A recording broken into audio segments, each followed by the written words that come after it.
So this project was on project-based learning off of the book Reinventing Project-Based Learning, Your Field Guide to Real-World Projects in the Digital Age by Susie Boss and Jane Krause, I do believe. So pretty much what is project-based learning?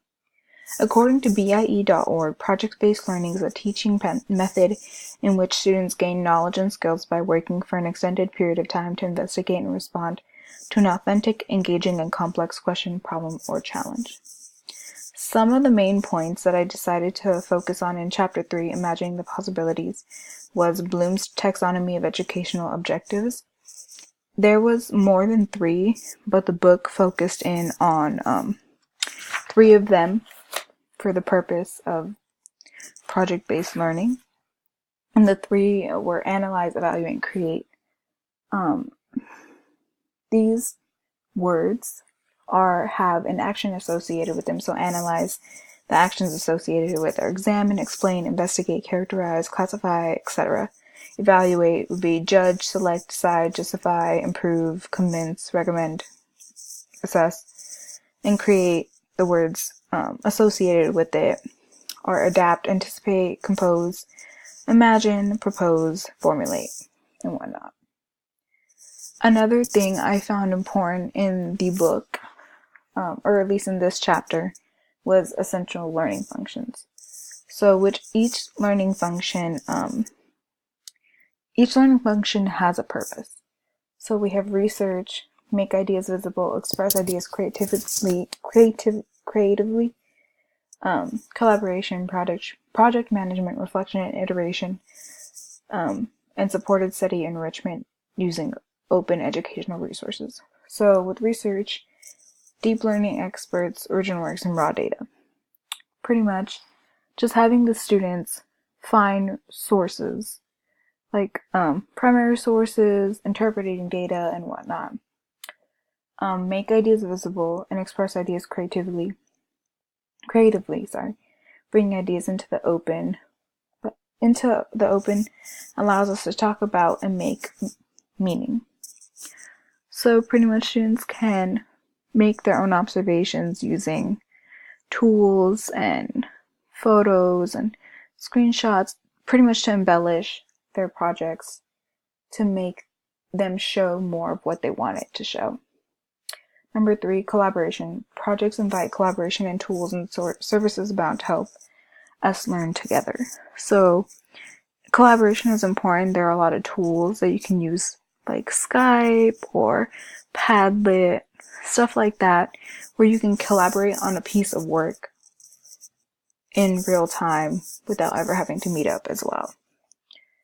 Project management helps students bring coherence to their projects with tools that support good project management. Project management is really important, because it's always easier to have everything in one place, such as having everything on the cloud or on Google Drive. It keeps students organized and it helps them have everything in one place without having to look through a ton of papers. Next, we have reflection and iteration. Encourage reflection and cycles of improvement. Thoughtful, iterative work becomes excellent work with each revision. So, students can pretty much make their lives easier by having their projects be on blogs and whatnot and stuff like that.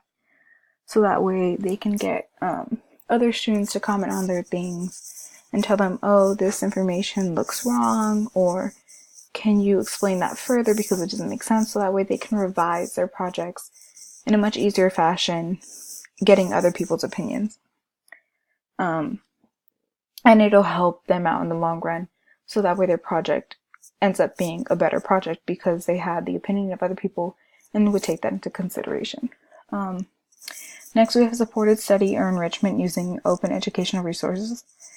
Help students tap into shared textbooks, courses, curriculum, and other personal learning options as they strike out on their learning path.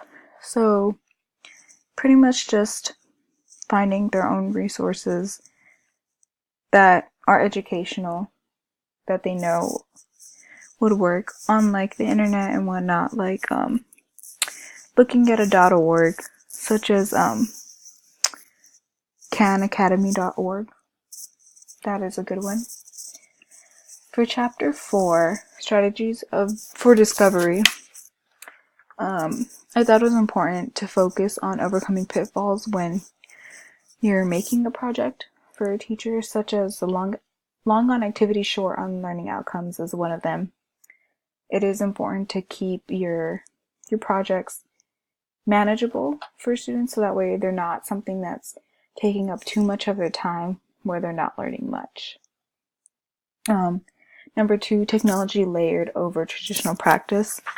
So having a student do a research project and put it on a slide would fall under that category, because it pretty much is a research paper just using technology, and you might as well have had the student write the research paper, because it pretty much is the same thing. They're not really being creative with technology. There's so much they can do with technology nowadays that just a PowerPoint isn't the best idea or the funnest.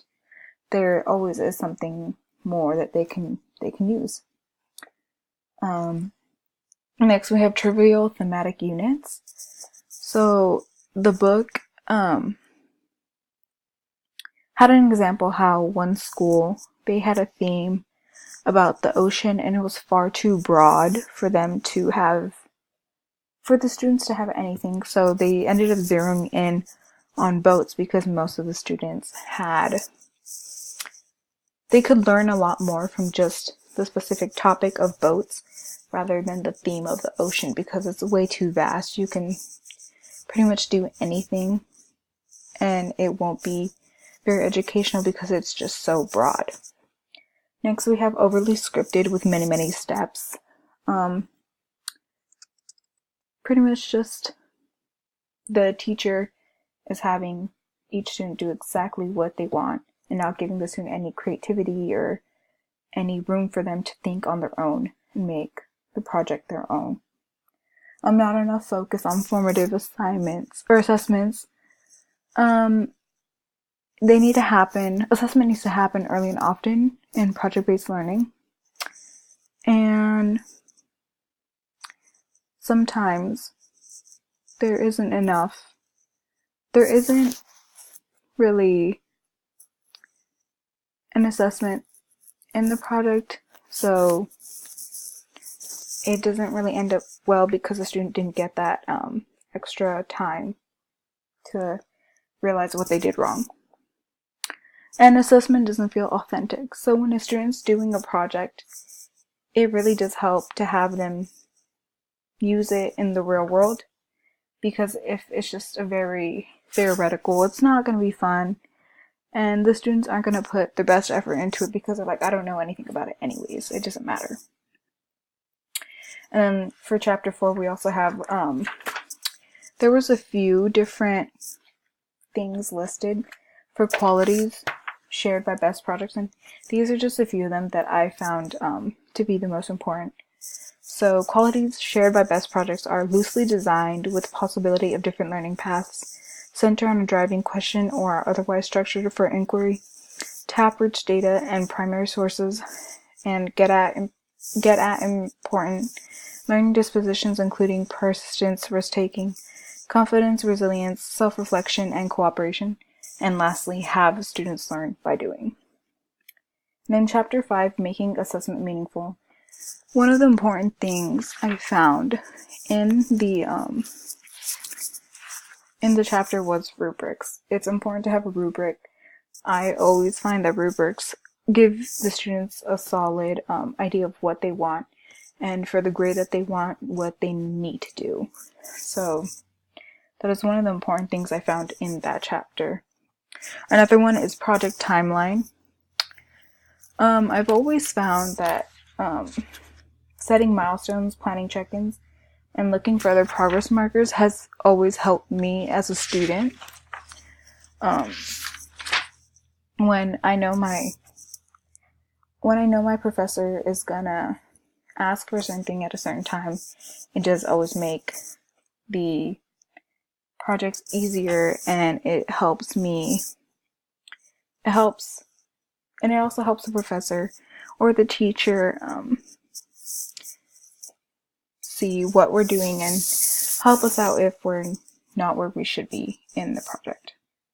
And lastly, the last thing I found most important in this chapter was the assessment options and tools. So a lot of the assessment options are brainstorming, checklists, coffee talks, concept maps, exit slips, interest inventory, portfolio project logs, and review protocol. So I think a lot of these are creative and they do help, such as checklists, knowing what needs to have been done and having a checklist to be able to check off, okay, this student did this student didn't do that, so I can mark this off, and that always makes the assessment a lot better. Exit slips, I personally like, just so I can reflect on what I've done and my teacher knows what that reflection is.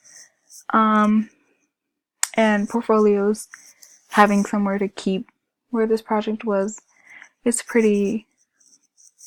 one of the things I do like and I find to be a good assessment option. And project logs, I guess, that one I feel to be most important because the students can stay on top of what they've done, log how they've done it, when they've done it, and the teacher can see what was done and when it was done and whatnot. So for project-based learning, that's what I took out of chapters 3, 4, and 5. I did find it to be very helpful and very good insight.